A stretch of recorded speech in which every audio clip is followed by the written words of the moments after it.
Hello everyone, Dan here from the Next Issue Podcast. On today's video, we'll be doing a review for The Ugly Pedestrian Life of Christopher Chaos. Number one, this is a book by Dark Horse Comics.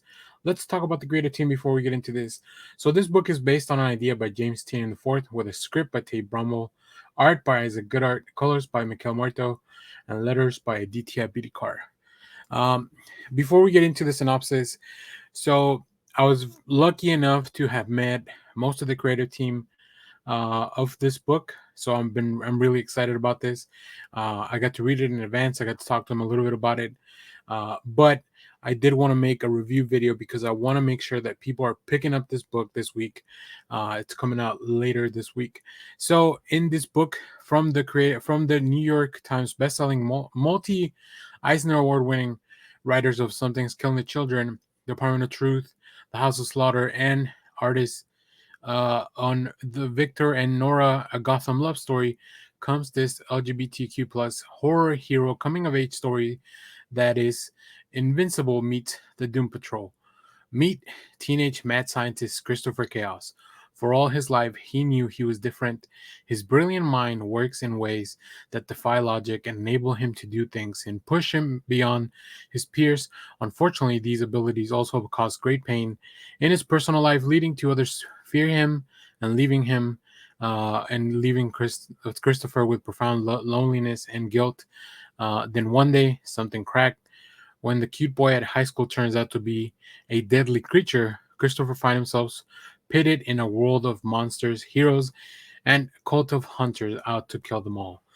That is quite an idea to have, if I do say so, Mr. Tian. So, uh, listen, this book is really unlike anything I had read. I know the synopsis kind of talked about, being Invincible meets Doom Patrol.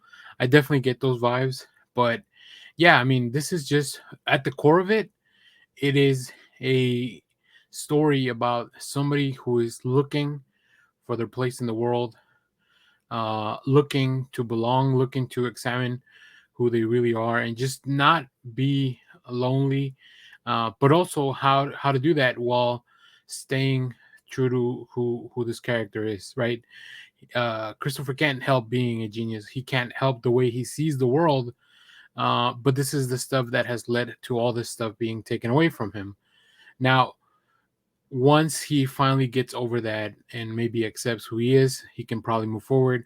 Obviously, that's not an easy thing to do, especially when your world gets turned upside down into chaos, into shambles. So yeah, this book is a lot of fun. Now let's talk a little bit about. Now I mentioned that Isaac Gooder has worked on other young adult stories from DC, but the art in this book, it's unlike anything I've seen from Goodhart.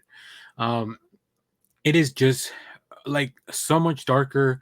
Like it still maintains the style, but the approach to the designs, everything that's going on, even the tone of the story, and this is obviously also just Mikel Muerto's colors really add as another layer on top of that. um, it's a very somber book, but the character, it's a very colorful character as well. Like just look at the character design. You saw the cover, big bright jacket, big bright blue hair, like all that stuff. And as we take a bit of a walk into this world, and we learn a little bit about Christopher Chaos growing up and all the challenges, like the story really becomes clear. Like, all the little pieces start falling into place, and I think Gutter is really good at maintaining that pace because we have a lot to learn in this issue. But we also see Christopher having a conversation, and we don't know exactly who Christopher is talking to, but we know that it's something important, something that he feels that he needs to put out there. He needs to be understood. And while all this, we learn all about his childhood and, so some of the mishaps that have happened in the past. So there's a lot that happens in this first issue. It is just a really fun first issue. I think it'll be really hooked. We also recently learned that this series was extended from just a miniseries to a longer series, which is great. It means that Dark Horse and the publishers and everyone working on this has a lot of faith in the story, and they like what they've seen so far. So very excited to put this out there. Very excited for people to talk about this book and see what everybody kind of has to say, how the story affects them, how people receive the story. There's also a lot of really cool variants in the back. You'll see some at the end of the video. So yeah, very excited for people to read this and for the reception. Now, obviously, this book may not be for everyone, but I feel like when it connects with someone, it's going to be really impactful. So I really enjoy this book. I can't wait to get the next issue.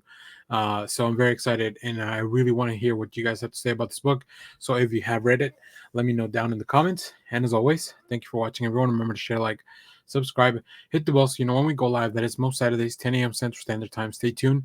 We have more comic reviews, trailer reactions, TV recaps, all that fun stuff here on the channel. Thanks for watching, everyone. Bye-bye.